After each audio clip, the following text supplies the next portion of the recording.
Para sahabat sekalian, hari ini saya bersama Pak Yusuf Sutanto, seorang pengamat dan juga praktisi kebijakan Timur dan juga dikenal sebagai seorang penulis yang produktif. Hari ini kita akan berbicara mengenai filosofi Zen. Pak Yusuf, selamat malam. Selamat malam. Ya, terima kasih nih Pak Yusuf sudah berkenan gabung ya di program Jendela. Ya, Pak Yusuf, ini kembali ke topik kita hari ini ya tentang filosofi Zen. Itu apa yang bisa Pak Yusuf jelaskan ya tentang Zen ini?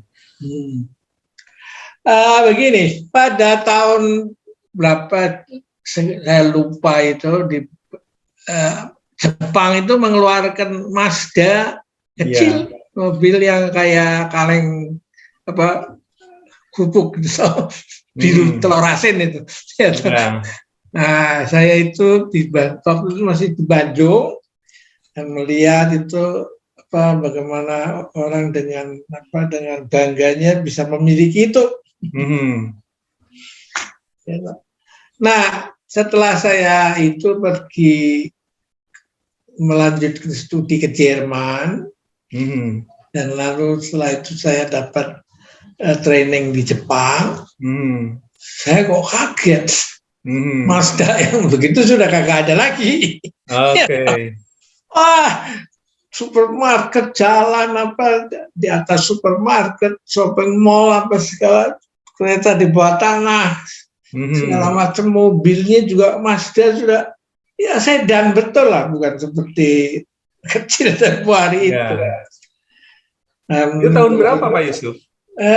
Kira-kira ya kalau saya nulis buku itu 86, kira-kira 79-an itu, ya toh? 79-an. Sebelum 80 dah, gitu. Ya. Nah, saya pikir waduh hebat amat ini kok loncatan begitu cepat, gitu. Lalu saya mulai berpikir dari mana ini sumbernya bisa menggembleng orang begini kan? Pada waktu saya naik kereta api train itu, saya masukkan tiket itu disedot itu, disedot saya cari betul, ternyata memang itu setelah disedot pintu yang buka masuk kan, jadi pakai lagi buat keluar.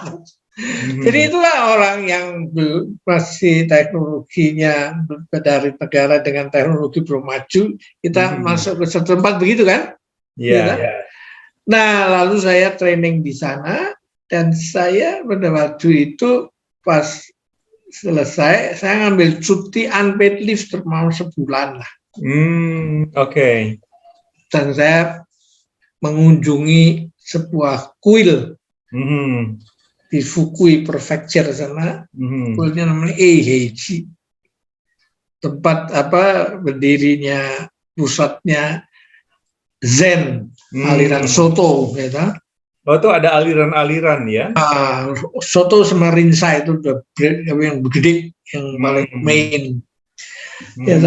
Di dalam bahasa Mandarinnya itu Soto itu Caotong, dan di dalam Mandarin Rinzai itu Linci. Karena kan Zen ini asalnya diambil dari Tiongkok kan, gitu. Asalnya dari Tiongkok. Baik. Tapi Tiongkok datang dari Jepang, dari India, ya. Ketika Bodhidharma datang dari India pergi ke kuil Shaolin, itulah masuknya pikiran daripada Zen itu ke dhyana namanya dulu, meditasi ke Tiongkok sana kan. Baik. Itu dia terjadi saling enrichment, saling memperkaya, dan lalu dari situ diambil oleh Jepang dan berubah di Tiongkok bernama Chan, ya, dan lalu di Jepang bernama Zen itu, dan setelah itu membuat loncatan raksasa ke Amerika. Hingga sekarang banyak di Amerika itu Zen Center itu. Dengan orang-orang Barat, mulai dibawa oleh Jepang, tapi lalu Barat juga mereka membuka pintu aliran Zen yang dari Tiongkok juga kan, ya toh. Dan lalu mereka masuk ke Eropa, ya toh. Nah sekarang ini sebenarnya sudah 5 benua itu sudah mulai Barat dan Timur itu sudah bertemu di situ, ya toh. Saya mau memberikan sedikit sekilas tentang gambar-gambar supaya yang dengar ini melihat juga matanya, bisa melihat pandangannya ke ada sesuatu yang bisa dilihat secara visual ya. Secara visual. Ini saya klik ini. Nah ini ya kan? Baik ya. Ayo lihat di India. Jadi itu, Cina ke India terus ke Jepang gitu Pak? Dari India dulu. India dulu, oke. India, Cina, Jepang, USA, terus ke Eropa, ya. Jadi di India sebelum Buddhism itu ada satu kebudayaan wisdom yang mengembangkan tatwam asi. Aku adalah kamu, kamu adalah aku, ya. Ya. Lalu berkembang menjadi trihita karana. Tri itu 3, hita kebahagiaan, karana itu penyebab kebahagiaan. Yaitu mencintai sesama manusia, seluruh alam dalam semesta dan sang penciptanya. Nah ilmu ini tadinya adalah tradisi lisan, Pak. Bukan tradisi tertulis dan dianggap sebagai ajaran dari Siwa Nataraja, ya, berasal dari tradisi yang usianya sudah juta tahun atau berapa, ya, diwariskan turun temurun dan dianggap sebagai ajaran Siwa Nataraja, dewa ilmu pengetahuan, dan pada tahun 800 sebelum Masehi disebut baru ditulis dalam kitab Veda, artinya wisdom, ya. Nah mereka itu menurunkan itu ajaran melalui dewa-dewa dan macam-macam kan, ya. Pokoknya top down dari atas ke bawah, ya. Nah patung Siva Nataraja ini, dewa ilmu pengetahuan ini dihadiahkan oleh pemerintah India kepada pusat penelitian nuklir di Swiss, CERN namanya, gitu. Nah, dia mau menunjukkan yang you kerjakan ini jangan sok GR, seolah-olah dunia ini yang ciptakan, yang otak-atik, gitu. Semacam sekularisasi gitulah, gitu. Jadi cuma mengikuti menari bersama Siwa Nataraja ini, ya. Ini kakinya diangkat, kaki kirinya teman dia belajar, 4 tangannya itu ke 4 penjuru dunia, menunjukkan menyebarkan ilmu pengetahuan ke seluruh dunia, ya. Inilah konsep daripada India dulu. Jadi wisdom peradaban itu mulai dari situ, ya. Nah ini semua dari atas kan, ini ilmu pengetahuan yang kalian katakan itu berbeda dengan sekularisasi dan sekularisme, ya. Nggak ada istilah itu dari situ, ya. Benar nggak? Semua ada dewa ilmu pengetahuan kan. Kalau di Barat ilmu pengetahuan selalu berkelahi itu sama, ya. Ini enggak, ya. Nah lalu ketika sampai kepada Siddhartha Gautama, putra mahkota, dia bilang ini dia bergerak bukan melalui dari atas, tapi melihat problem based. Ya, dia yang lahir diarahkan untuk menjadi raja, lalu merasa ngapain saya jadi raja ini? Saya melihat keanehan di dunia ini, yaitu mengapa semua orang yang menjadi tua menjadi menderita, sakit lalu menderita dan mati menderita. Dan ini menurut dia, untuk apa you ciptakan begini, ya dah, kalau tidak ada jalan keluarnya kan, ya dah. Nah lalu mengada-ngada pada ayahnya, saya nggak mau jadi raja karena ada problem yang lebih penting yang harus dijelaskan supaya semua orang bisa tahu apa yang harus kita, siapa dirinya dan apa yang dia harus lakukan dalam kehidupan ini, sehingga mengatasi semua tahapan alamiah itu yang pasti terjadi pada semua orang dengan bisa menjadi bahagia dan paling nggak tidak sakit menderita kan, ya. Baik. Nah ini contohnya begini ya, kalau dari sini dikasih makan, dia apa, bergizi, kalau akhirnya di kursi roda begini, nyusahin orang kan.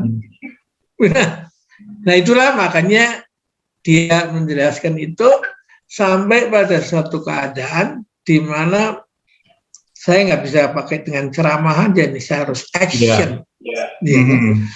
Lalu malam dia nggak, kalau izin apa sama apa nggak akan dikasih istrinya juga. Dan karena itu malam-malam dia menyelinap seperti seorang pencuri dan meninggalkan keluarganya.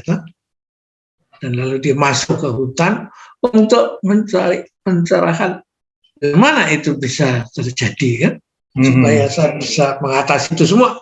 Baik. Dan lalu dia kasih kursinya, bilang, kata ayah, saya akan mencari dan nanti saya setelah ketemu saya akan kembali untuk menjelaskan itu kepada bapaknya, ya dah. Ya, nantinya bapaknya jadi muridnya setelah dia itu semua. Ya, ceritanya begitu, ya. Nah, inilah yang menyebabkan dia menjadi apa, Siddhartha Gautama ini melalui meditation ini, ya dah, dia mencari pencerahan 500 tahun sebelum Masehi, ya. Nah, turunan ke-28 bernama Bodhidharma, inilah yang ke Tiongkok pada 500 tahun Masehi. Jadi 10 tahun itu jaraknya. Ya. Ini ke kanan nih. Ini Bodhidharma itu, ya. Nah, dia itu di Tiongkok itu nggak langsung seperti membaca kitab Tripitaka atau cerita tentang ngajar tentang menghafalkan ayat.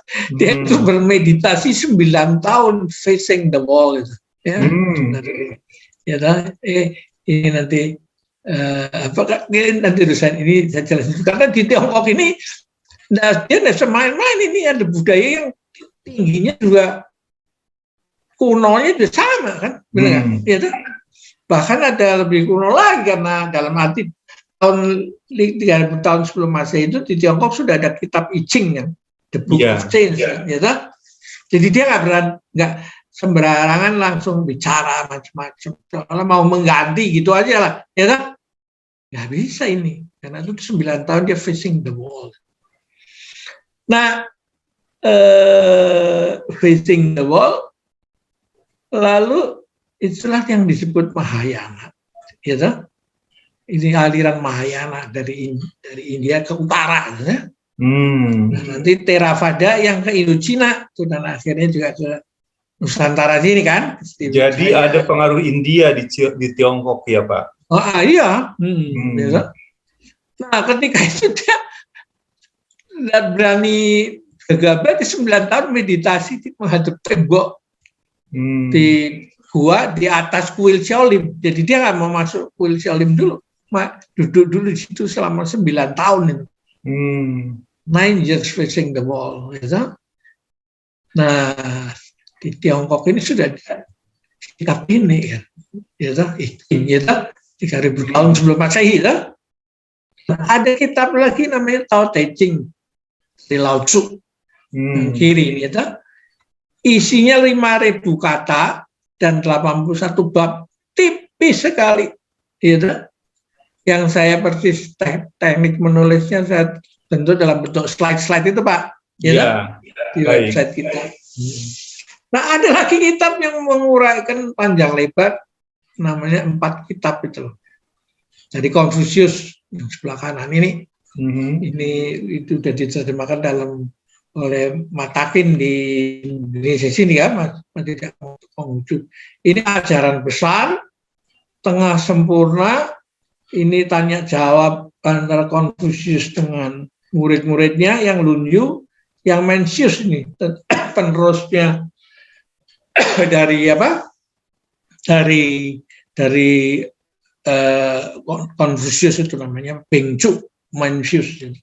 Nah, setelah dalam waktu yang tidak terlalu lama, Tiongkok itu atau dinasti Tang itu juga mengirim seorang biksu namanya Xuanzang, ya, lahir tahun ini Februari ini, ya, 664, ya, meninggalnya, ya. Dan dia ini yang dikenal di dalam Kitab Sakti itu loh, perjalanan ke barat mengambil kitab suci, ya. Biksu Tang ke India untuk mengambil kitab suci. Baik. Ketika kembali dia membawakan 657 tas.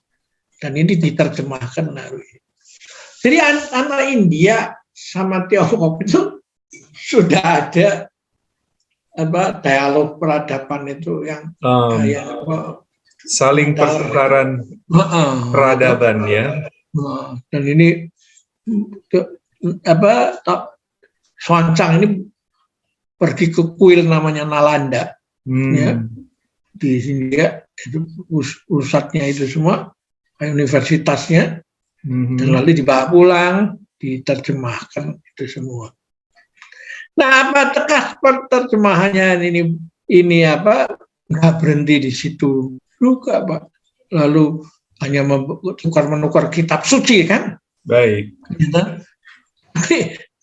Dialog ini sampai kepada kehidupan, bagaimana kehidupan dalam dilaksanakan pikiran-pikiran ini tuh, kan, di dalam kehidupan, kan. Baik. Nah, murid pertamanya daripada Bodhidharma itu bernama Huike, orang rakyat biasa. Jadi Siddhartha Gautama itu putra mahkota, Bodhidharma juga dari kalangan darah biru, pelanjut ke-28 dari Siddhartha. Lalu ke Tiongkok sana berubah menjadi Huike ini, murid rakyat jelata, orang yang mau belajar itu. Ini ada satu cerita yang menarik, karena ketika Bodhidharma itu meditasi 9 tahun di itu menghadap tembok di gua itu, di luar itu meskipun salju turun ada satu orang yang nungguin terus itu. Ya. Pengikutnya, pendampingnya. Belum, dia cuma menunggu aja, dia tidak kenal. Nah, lalu Bodhidharma ketika bangun, terus tanya, "Yuk, nama siapa?" "Huike," dia bilang. "Maksudnya mau apa di sini?" "Ya, saya mau mendapatkan pencerahan." Nah, pada waktu itu Bodhidharma mengatakan, "Pak, nggak segampang ini dengerin gini lalu dapat pencerahan." Itu seperti salju putih ini berubah jadi merah, ya.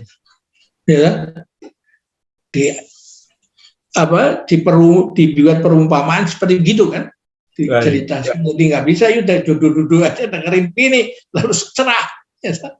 Nah, kan si Huike ini menafsirkan, dia nggak ragu-ragu, ya kan? Dianggap ragu-ragu, ini macam orang iseng-iseng aja lah, ya kan? Nah, untuk mengisi waktu atau pengen tahu aja. Nah, dia menafsirkan bahwa dia nggak sungguh, akhirnya diambil pedangnya, tangannya dipotong, dan darahnya netes ke salju sehingga salju putih jadi merah, ya. Ya. Jadi dia mau menunjukkan bahwa terjadi suatu era di mana yang belajar itu, yang tadinya ilmu wisdom yang datang dari atas, kalau di dalam cerita Tai Chi itu pedang langit, ya, ini muncullah golok pemburu naga. ya kan, dari diri orang itu sendiri, membunuh egonya, kan, ya kan. Jadi inilah rakyat biasa, Pak. Nah, setelah itu suksesinya berikut semua itu terdiri daripada semua orang biasa semua. Oh, baik. Jadi, egalitarian ini terjadi dalam Buddhisme itu, ya kan? Baik. Setelah masuk Tiongkok, ya. Nah, ini ada nama salah satu masternya, namanya Seng Chan, patriark. Dia di sini sebenarnya pada tahun 606 itu sudah mempunyai pandangan yang sekarang ini baru diketahui, sudah diakui bahwa itu psikologi dan neuroscience. Dia menjelaskan, when you see everything through your personal bias, your view of reality is clouded. Terus simply as it is, but the clouded mind cannot grasp it. Gitu. Nah, karena itu yang penting adalah you membersihkan pikiran ini. Karena itu disebut the mind that is still, the whole universe surrender. Itu, ya, ini pertemuan antara Lao Tzu sama Buddhism itu, toh, ya. Oke. Nah, perumpamaan yang gampang itu, kalau mata kita kelilipan, jalan tol pun nampak sempit, gitu. Apalagi kalau pikiran kita yang kelilipan. Ya. Mulai dari ini, tokoh-tokoh ini di Tiongkok ini, ketika ditanya siapa itu Buddha, your mind is Buddha. Ya. Bukan lagi orang, bukan nabi apa, tapi pikiran. Kalau kamu nggak bisa jaga itu pikiranmu itu di situ, problem di situ muncul dan harus diselesaikan di situ sebelum dia berubah menjadi pikiran, berubah menjadi perkataan, perbuatan, kebiasaan, ya, atau karakter, ya, di situ, ya, to the mind that is still. Lalu dengan pikiran yang tidak crowded, you bisa menyelesaikan masalah seperti you menangkap ikan di air keruh, dibiarkan hening, lalu kelihatan ikannya tinggal ditangkap, kan? Ya. Baik. Nah, disinilah lalu mulai Lao Tzu, Siddhartha Gautama, dan Confucius itu. Dia berpendapat rasa durian dicoba, bukan dari baca buku dan interview. Ya. Karena anggur yang sama pun terasa berbeda oleh tiga orang bijak, ini Lao Tzu, ini Buddha, ini Confucius, ya. Nah, kalau you lihat durian ini apa, bitakut, ada kulitnya pakai gerigi apa, begini, ya kalau you hanya baca literatur interview kan nggak ngerti kecuali coba, kan, makan, ya. Nah, tapi setelah you coba, you jelaskan pada orang penggemar durian, hanya sampai kepada sepakat untuk tidak sepakat. Karena ini kan sebenarnya yang kiri ini kan sepakat untuk tidak sepakat, kan. Ini merasa pahit, ini merasa anggurnya apa, gitu. Nah, ya. Jadi apalagi yang ini, kan, gitu. Dan ini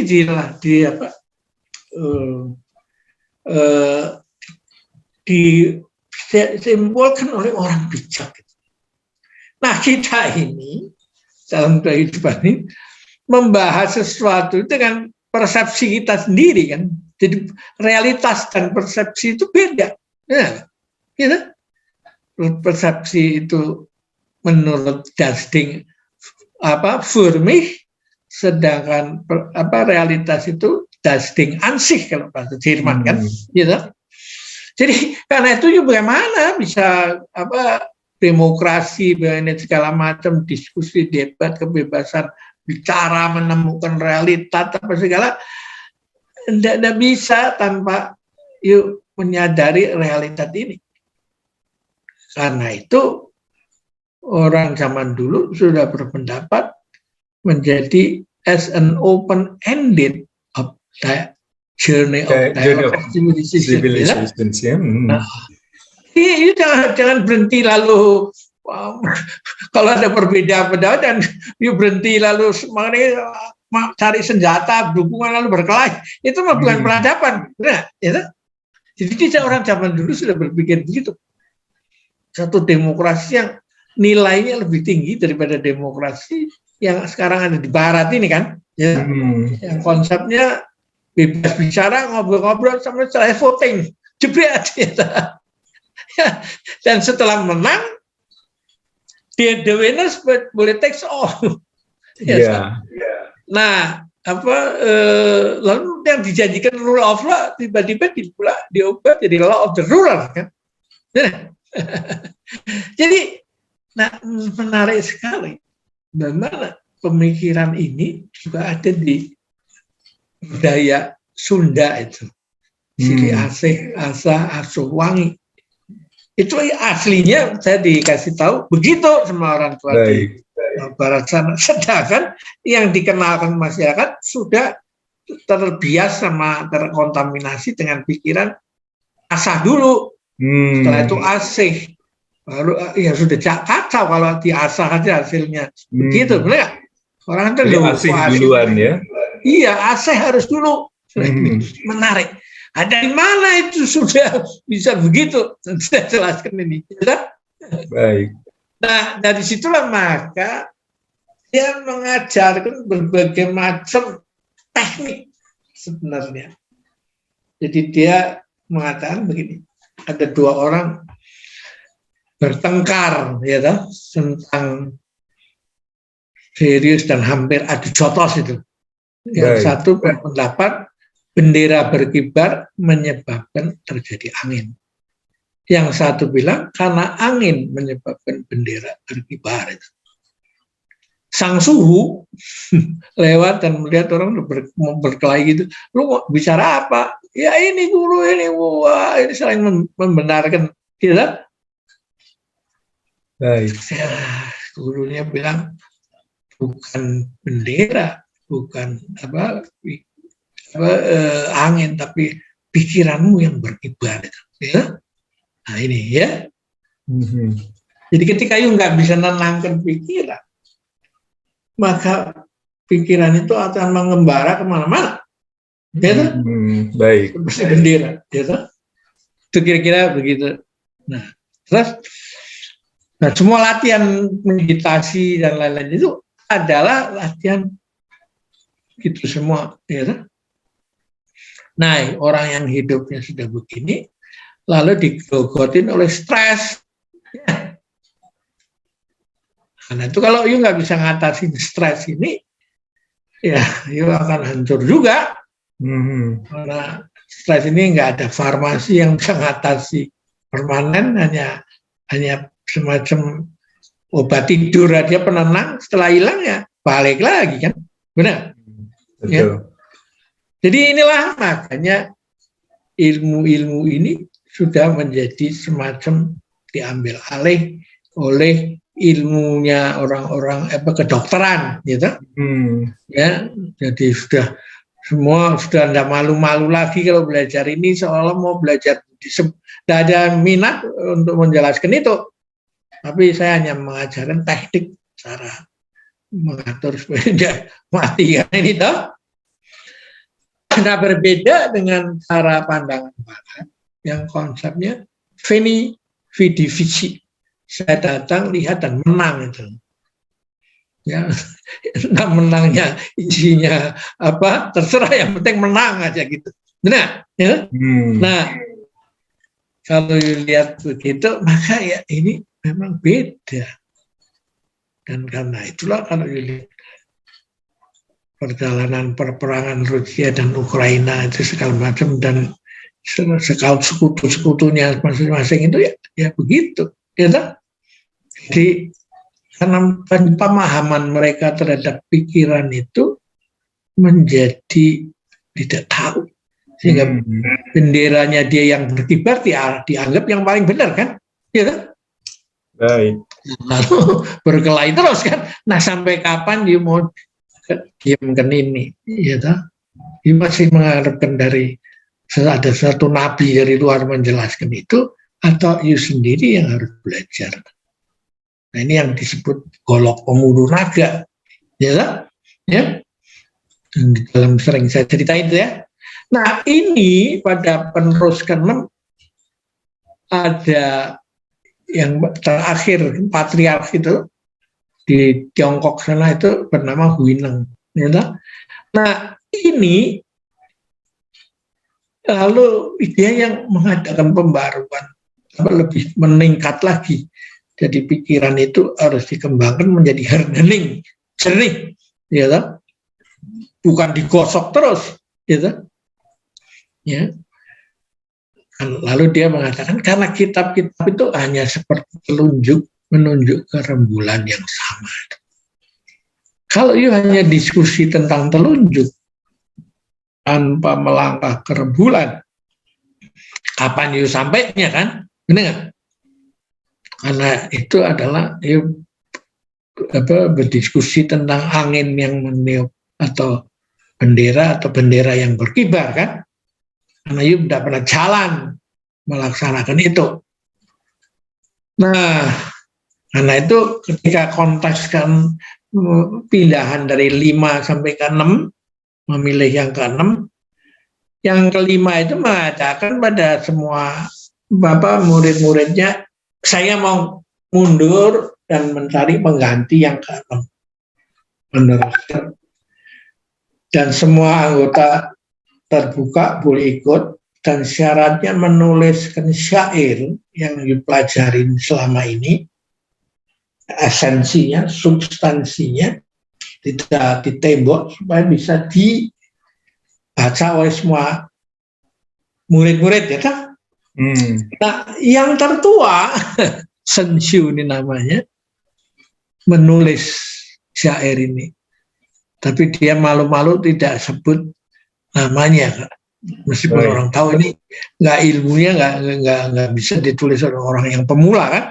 Nah, dia pikir tubuh kita seperti pohon bodi, pikiran bening seperti kaca, setiap hari dijaga dan digosok supaya tidak membiarkan satu debu pun menempel itu. Nah, tapi sang guru yang ke-5, yang 5 itu mendiamkan tulisan itu lama-lama sudah tidak, tapi tidak menyebutkan apa dia yang terpilih, berarti dia belum puas. Nah, ada satu murid muda namanya Huineng, kerjanya di dapur, Pak. Bacanya nggak terlalu literally, nggak terlalu bagus. Dan juga nulisnya apalagi. Nah, dia lewat di situ, dia minta dibacakan sama pengunjung dari pestiara itu. Sudah orang, Pak, bisa dibacakan ini nggak? Yang tulisan yang ada ini dari Sun Tzu ini. Dibacakan begini. Dia bisa nggak nulis? Saya mau dikte, tulisin, saya punya di kanan sebelahnya.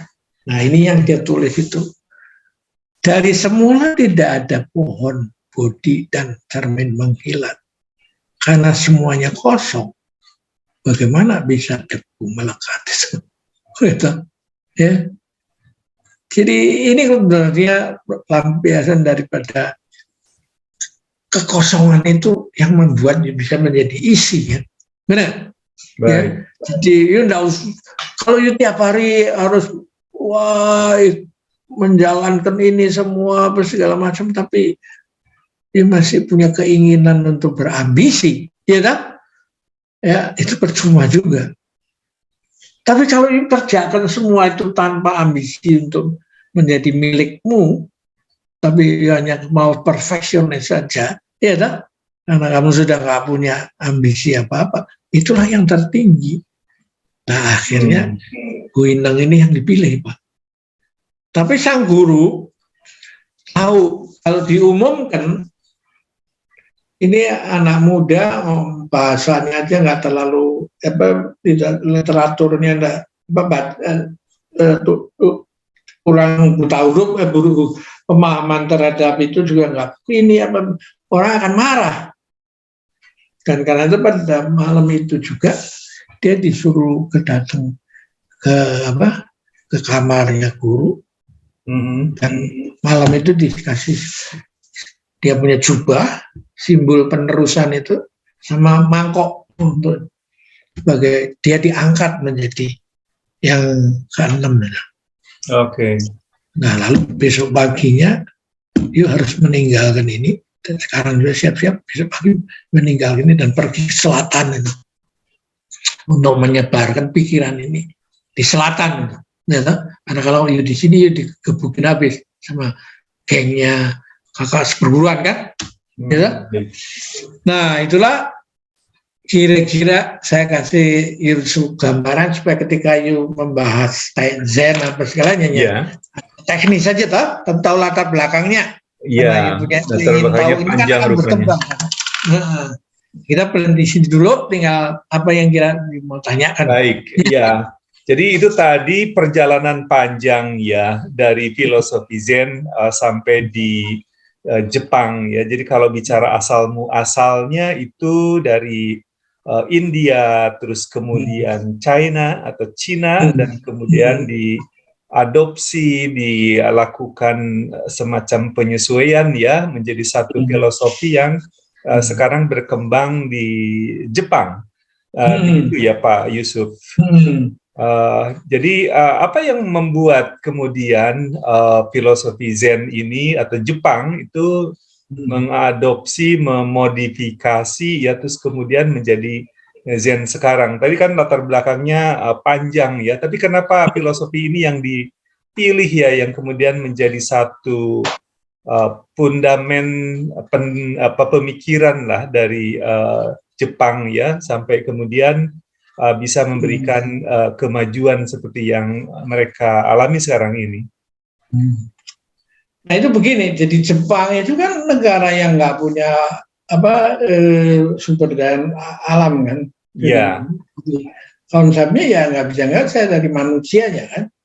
Oke, jadi itu yang kemudian jadi pijakan berpikirnya ya, mulai dari manusia ya, bukan dari sumber daya alam ya, karena mereka sadar mereka tidak terlalu banyak memiliki sumber daya alam yang dibutuhkan ya.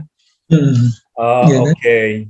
Pak Yusuf, ini bicara tentang Zen ya. Tadi Pak Yusuf menyampaikan di Amerika ada Zen Center, di Eropa juga, dan di banyak negara ya. Kira-kira Amerika, Eropa itu mempelajari Zen dan kemudian mereka memiliki center, dan saya yakin itu berarti kan kajian ya tentang Zen. Untuk bisa mereka pahami lebih dalam. Itu kenapa ya Pak, Amerika, Eropa, dan banyak negara ingin mempelajari ini sebagai satu kajian untuk mereka? Nah ini nanti sangat dekat dengan mereka surprise. Kayak mana tahun 45 lu gua bom atau dalam waktu ini bisa cepet amat, dari mana? Mereka meriset kan. Dan lalu ya memang ada satu pendidikan mental yang siap untuk menghadapi dunia pembangunan gitu, menjadi kerja menjadi sampai perfeksionis, menjadi zero defect kan, benar gitu. Bukan hanya kerja asal-asalan aja kan. Sebagai salah satu contoh adalah Kaizen itu, mengerti total quality control kan. Ya, baik. Nah, Amerika itu mengirim orang ke mula-mula sebagai bantuan teknis, setelah menjajah itu tak kasih ini statistical quality control, SQC, ya kan? Ilmu yang dikembangkan di Amerika oleh orang elitis, dibuat oleh lead bank. Dan bagaimana semua produksi itu bisa diukur lah, ya. Sehingga lalu bisa tahu diperbaikin kesalahannya di mana. Tapi ilmu itu karena mentalnya orang Amerika beda dalam keseriusan dalam bekerja, maka nggak jalan kan. Ya udahlah, saya kasih ke Jepang. Nah ketika Jepang melihat itu, dia bertanya, ini ilmu yang harus dikembangkan oleh guru, bukan oleh insinyur, oleh jenderal, itu oleh pengusaha. Jadi kalau Jepang yang kalah Perang Dunia II itu mau bangun, ya carilah guru. Dan terus sang kaisar bertanya, masih ada berapa guru di Jepang ini yang ada? Nah dari situ dia mulai start, karena guru itu yang sedang kita juga diajarkan di Tai Chi ini bisa mentransform, kan? Benar nggak? Satu wisdom, kan? Jadi kerjaan itu. Nah, mereka mengatakan bahwa karena hidup adalah momen demi momen, pikiran dirubah dulu mindsetnya bahwa hidup adalah momen-momen, momen-momen adalah milik kita. Mari saya usahakan supaya detik ini lebih baik dari kemarin, besok lebih dari detik ini, ya. Nah dari situlah maka itu eksekusi itu jalan, Pak, menjadi suatu manajemen Jepang yang diunggul di Toyota, di mana-mana, ya. Panasonic atau apa itu semua pakainya begitu semua. Baik. Nah dari situlah makanya terjadilah Amerika tertarik. Nah, seorang profesor Amerika datang ke Jepang, tanya, dengar-dengar ini semua Zen, ya, dia masuknya ke biara, kan, bukan ke universitasnya, karena khusus inspiratornya itu adalah wihara Zen, no? Nah, lalu dia tanya sama guru-guru di situ, bener nggak ini? Tapi si guru itu semua nggak ngaku, itu mau itu saya percaya itu, saya sih enggak, itu bukan saya nggak berbuat apa-apa, sama ya cuman di sini duduk-duduk aja ngatur napas. Nah si profesornya ini gregetan, ini dia serang itu berarti ya hanya mengklaim aja bahwa Zen itu menjadikan inspirasi, kan, ya tak? Nah ketika si profesor yang ngomong begitu, si Zen masternya membalas, dia suka makan roti yang berbau gadung, dia suka makan bakso ikan yang berbau amis. Wah, tadi profesornya ini kan lalu berteriak, ya, dia tahu, I got it. Ya, jadi itu mau menunjukkan bahwa peranan agama atau seharusnya menjadi pupuk untuk membangun manusia, kan? Ya, Oke. Di sini poinnya sehingga lalu menjadi menarik. Lalu mereka undang master-master dari Jepang, Sunryu Suzuki, apa segala macam, Daitaro Suzuki, untuk memberi Zen Center di sana. Baik, Pak Yusuf, kalau secara umum ya, untuk bisa memberikan pemahaman lebih mudah nih kepada masyarakat, Zen itu kalau disampaikan ya secara pemahaman, pengertian ya, apa tuh Pak? Nah ini ya, sedikit saya masuk bagian yang sangat penting. Apakah ini ceramah baru, ya, atau dengan tema baru, atau ini semacam gergaji yang memotong, kikir yang melicinkan, ya tak? Nah ini yang poinnya yang menurut saya tertariknya itu. Jadi dan mereka mengajar dengan metafor-metafor singkat yang saya tiru dalam bentuk slide-slide itu, Pak, ya. Ini slide-nya lanjut ya, Pak? Iya, slide-nya lagi. Iya. Oke, baik. Baik. Ini ya. Ini yang tadi sudah dikenal, dibedakan, kan, ya? Ya. Itu apa dah? Baik. Nah, karena itu manusia itu aneh. Dalai Lama mengatakan, apa sih manusia ini yang di dunia ini yang paling manusia ini? Si Dalai Lama mengatakan manusia itu.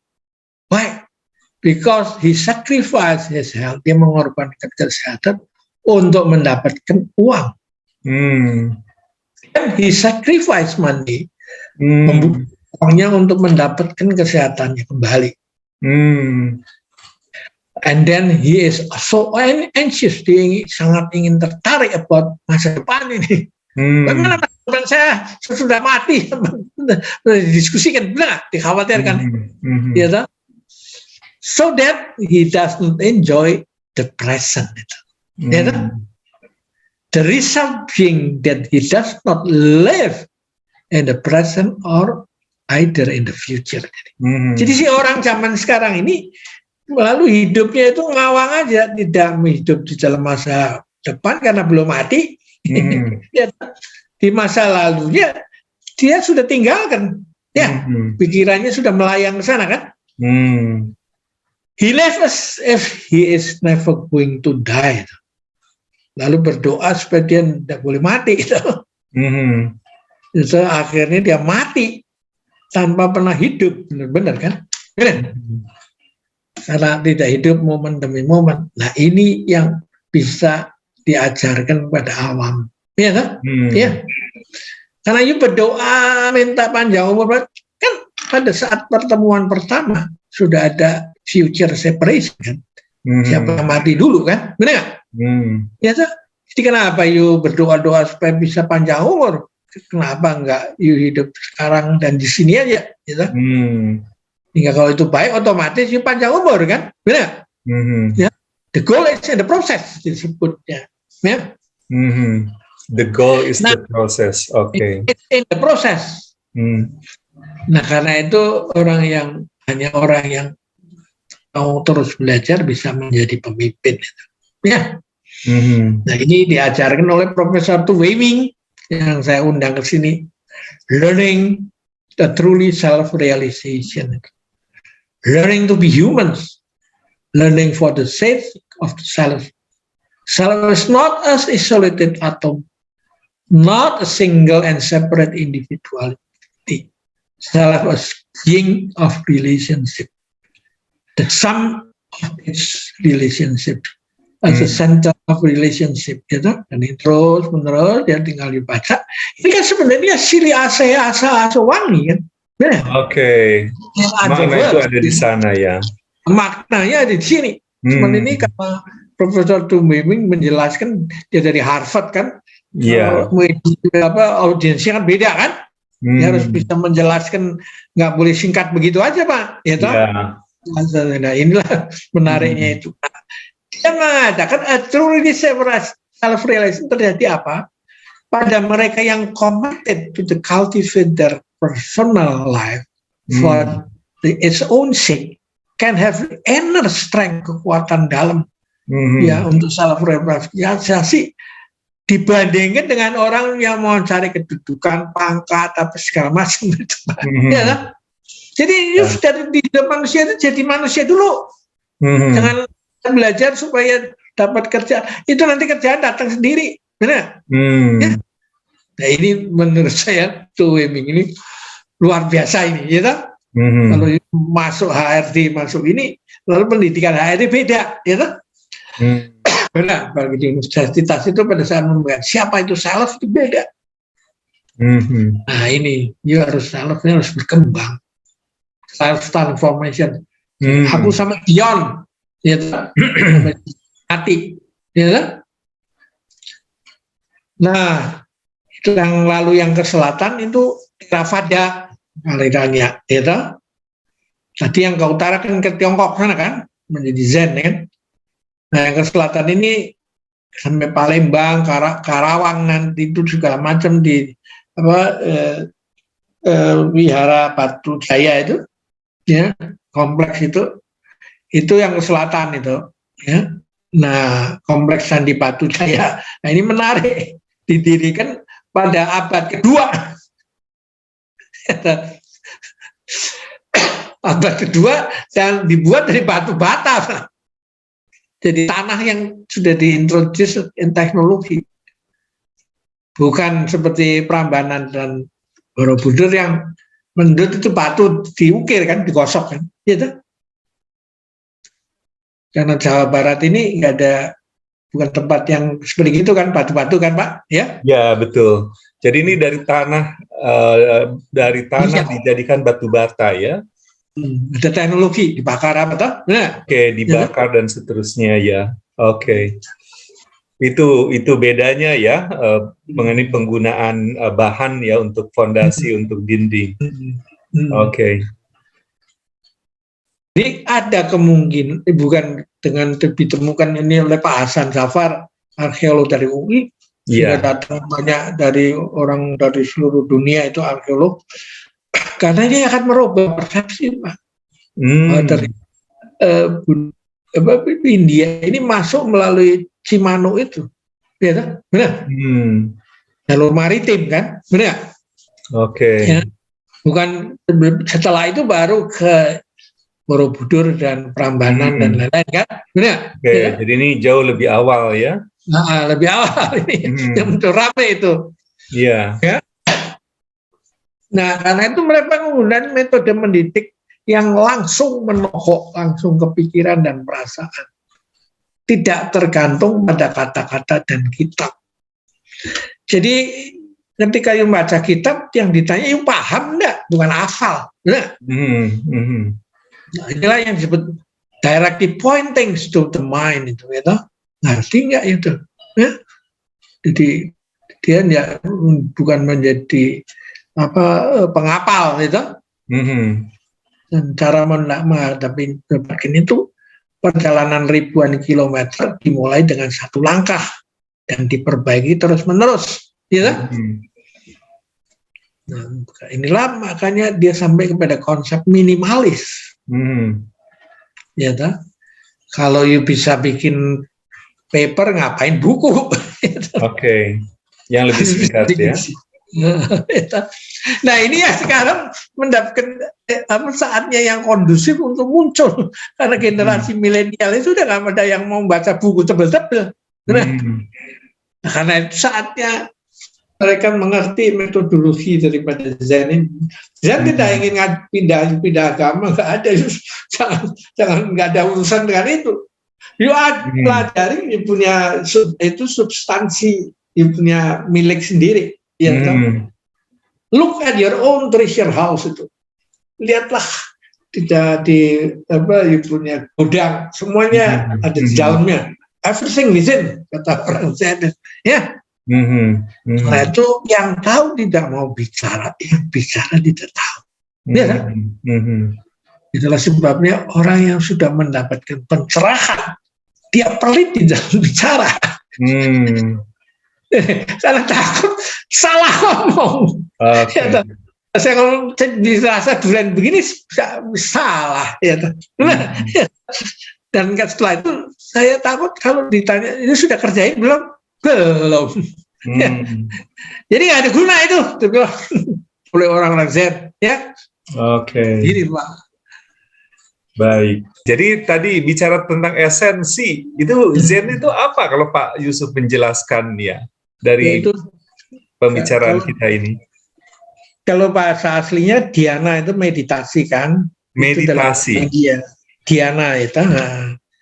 Nah kalau Chan itu juga meditasi. Baik. Tapi meditasi Zen itu bukan meditasi konsentrasi, tapi membiarkan pikiran itu mengalir, gitu.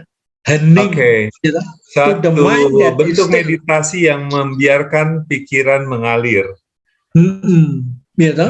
Oke. Tapi sebagai satu filosofi Pak Yusuf kan yang terkait dengan tadi ya, keseriusan dalam bekerja, terus kemudian inovasi, atau melakukan sesuatu dengan cara yang berbeda yang lebih baik, terus kemudian melakukan perbaikan yang terus-menerus. Apakah itu bagian dari Zen? Iya Pak. Jadi begini, satu orang profesor atau ya intelektual lah, orang yang belajar Buddhism secara hanya scripture aja kan, juga ada kan, Pang di mana juga. Satu hari pengen mengetes seorang Zen master itu. Datang dari jauh, lalu pagi-pagi dia datang ke tempat tamu, diterima di ruang tamu. Nah muridnya panggil sama gurunya, ini ada tamu, coba sediain teh. Ya kan? Nah, lalu datang dengan dua dan cangkir, dituang ke gurunya, setelah itu dituang ke tamunya itu. Nah, setelah tamu itu ketika penuh diterusin sama si muridnya ini. Teruskan. Sampai akhirnya si intelektual ini berteriak, guru itu kan udah penuh, you nggak lihat itu? Langsung gurunya nembak, kalau you datang ke sini dengan cangkir yang penuh, bagaimana saya bisa mengisinya? Jadi, si profesor yang bukan orang belajar Buddhism hanya intelektual itu langsung ya kalau you mau belajar ya sungguh mau belajar, jangan mau kalau begini you mau pamer, Oke, ya. Jadi kosongkan dulu gelasnya ya untuk bisa diisi. Nah, satu lagi dari sudut yang berbeda, yaitu murid yang begitu semangat karena tertarik pada Zen, datang ke kuil itu pagi-pagi siap-siap langsung duduk di depan mencari gurunya, dan gurunya sedang meditasi. Gurunya tahu itu ada yang sudah kasih tahu kan, schedule mau datang ini murid toh. Lalu dia sengaja dipanjangin meditasinya, sehingga kelihatan si murid kan gelisah. Nah, Muhammad nih guru. Setelah gelisah itu, akhirnya gurunya membuka matanya pada, selamat pagi, kamu sudah datang. Muridnya bilang, ya guru, saya sudah siap untuk menerima ajaran-ajaran dari guru. Dari pagi-pagi ini saya menghadap guru. Gurunya bilang, ya sudah sarapan? Sudah. Apakah you sudah cuci piringmu setelah makan? Jadi si murid, itulah ajaran yang pertama. Cuci piring. Jadi kalau sudah makan, piringnya dicuci dan suruh orang yang nyuci kan, benar? Betul. Jadi itulah ajaran Zen itu. Jadi banyak saya ngumpulin, cerita-cerita itu banyak sekali. Dalam beberapa saya sisipkan di dalam website, Baik, ya. Tapi belum saya jelaskan karena orang juga belum seperti you sekarang ini saya jelaskan kan, benar? Baik, ya. Nanti harus oral kan, saya juga nggak bisa bikin paper, buku nggak bisa, kalau nggak oral nggak bisa. Begitu kira-kira Pak. Baik. Pak Yusuf, mungkin nanti bisa dilanjutkan ke sesi berikutnya ya. Bisa panjang Pak kalau tertarik. Karena ini perjalanan panjang untuk bisa memahami satu filosofi yang begitu kaya ya, dan dijadikan semacam rujukan oleh bangsa Jepang ya, terutama sekarang ini.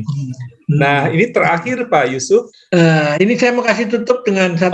Ada penutup ya. Nah, jadi ini yang saya maksudkan. Apa yang Pak Yusuf ingin sampaikan sebagai penutup ya dari diskusi kita hari ini? Terima kasih.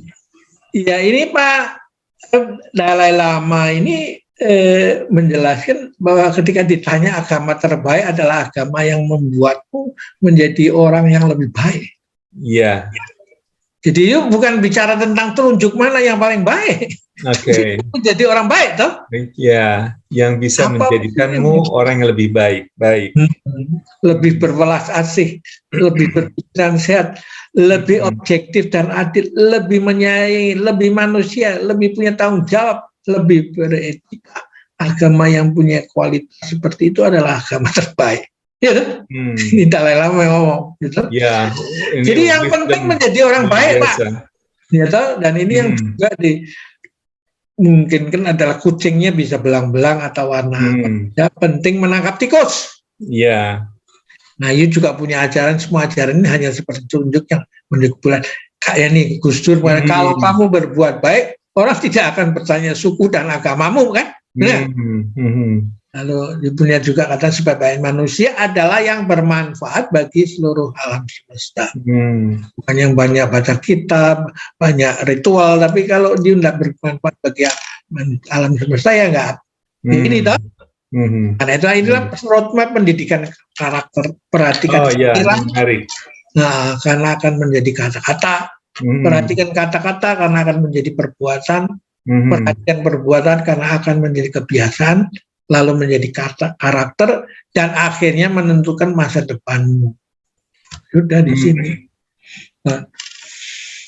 Baik Pak Yusuf, ini luar biasa saya kira ya, wisdom timur ini, dan saya kira kita bisa gali lebih lanjut ini, wisdom yang lain ya, yang sudah berumur begitu lama ya, dan bisa jadi pijakan buat kita ya untuk hidup lebih baik, lebih bermanfaat, dan lebih bermartabat. Pak Yusuf, terima kasih nih atas bincang-bincangnya ya. Jadi salam sehat Pak Yusuf.